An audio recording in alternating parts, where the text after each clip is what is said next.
सभी लोग ये भी बहुत अच्छी तरह जानते हैं कि जब फिल्में बनती थी, जब वहाँ के जो सुपरस्टार्स होते थे वो 15 लाख रुपए चार्ज करते थे एज अ फी। और आप क्या इनकम टैक्स में फंसवाने वाले हैं? मैं कह रहा था क्या आपको? नहीं नहीं, खुल के बताइए क्या पसंद करेंगे आप, सीबीआई, ईडी और इनकम टैक्स? क्या चाहेंगे आप आए? मैं सिर्फ यही पूछना चाहता हूँ ये कि 15 लाख क्या है? हमें तो पता नहीं है, इतने पैसे हमने कभी देखे नहीं। आपकी नीयत ठीक नहीं लग रही है, आपकी नीयत ठीक नहीं लग रही। आप अंदर करवाना चाहते हो। आप गरीब राइटर्स का मजाक उड़ा रहे हैं। मैं सिर्फ पूछना चाहता हूँ कि बिल्कुल आप अंदर करवाना चाहते हो।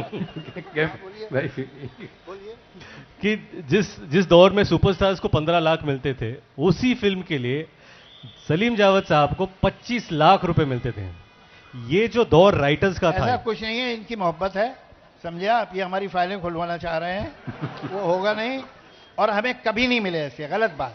ना सिर्फ ये कि ये सही नहीं है, ये काश ये सही होता, लेकिन है नहीं। लेकिन ऐसा भी है कि आप ही के दौर में राइटर्स को एक्टर से ज्यादा रेम्यूनरेशन मिलता था। एक्टर्स बहुत कम पैसे लेते होंगे उस जमाने में। लेकिन अगर आपसे पूछे कि आज के दौर में एक्टर्स को अगर एक आपको सलाह देनी हो तो क्या होगी वो? राइटर्स को, सॉरी, राइटर्स को सलाह देनी। बहुत कम एक्टिंग कर रहे हैं।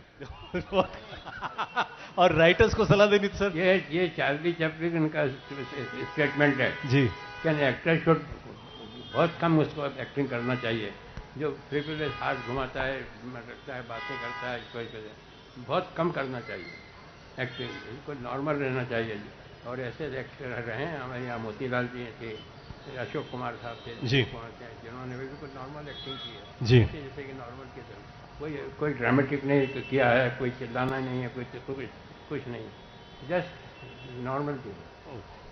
कम से कम एक्टिंग करिए सर। राइटर्स मेरा ऐसा ख्याल है कि इस दौर में एक बात हो गई है, लाइफ का टेम्पो बहुत बढ़ गया है, हर चीज़ जल्दी होती है। पहले आप एक पत्र लिखते थे, 3 दिन में पहुंचता था, फिर 2 दिन वो आदमी सोचता था जवाब क्या दूं, फिर 3 दिन में आता था, तो 8-9 दिन का किस्सा होता था एक एक्सचेंज ऑफ लेटर। आज आपके पास मोबाइल है, आप 1 सेकंड में उस इंसान को कांटेक्ट करके बात कर लेते हैं। हर चीज़ तेज हो गई है, हर चीज़ जल्दी होती है। तो होता क्या है कि हम सफलता भी जल्दी चाहते हैं, उसमें टाइम लगे ये हमें फुर्सत नहीं है।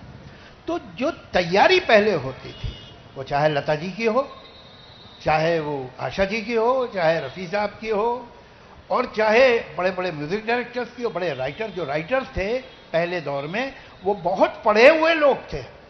ऐसा नहीं था कि उन्होंने 4 फिल्में देख ली थी और 2 नॉवेल पढ़ ली थी और राइटर बन गए थे। उनकी बरसों की पढ़ाई थी उनके पीछे। वो जानते थे जबान भी, प्लॉट भी, कैसे कैरेक्टर बनता है, कैसे उसका एक्सप्रेशन बनता है, कौन सा कैरेक्टर क्या भाषा यूज़ करेगा, कहानी क्लाइमेक्स की तरफ कैसे जाएगी। इसलिए कि उन्होंने classical literature, light literature, popular literature, not so popular literature, हर तरह का पढ़ा होता। तैयारी चाहिए। आजकल हर काम में तैयारी कम हो गई है, जल्दी होती है कि जल्दी से सब कुछ हो जाए। आपके वोकल कॉर्ड ठीक है तो आप सिंगर बन जाएंगे, मगर भाई इन लोगों ने तो, हमारी लता जी ने, आशा जी ने, जो कि मतलब सरस्वती साक्षात थी लता जी, बरसों घंटों रियाज किया है, बरसों, और इस उम्र में भी वो रियाज करती थी। तो रियाज जो है वो बहुत ज़रूरी है हर काम में। एक नौजवान शायर ने शेर कहा है, मैं आपको सुनाता हूं। रियाजत यानी वही रियाज, प्रैक्टिस, मेहनत, लगन।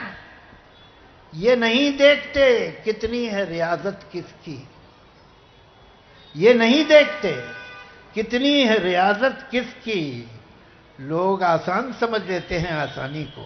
क्या बात है, क्या बात। ये आसानी ऐसे नहीं आती, इसके पीछे बरसों की लगन होती है, तपस्या होती है।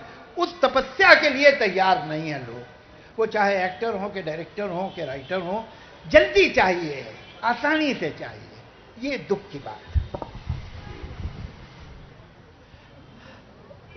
सलीम साहब, जावेद साहब, आप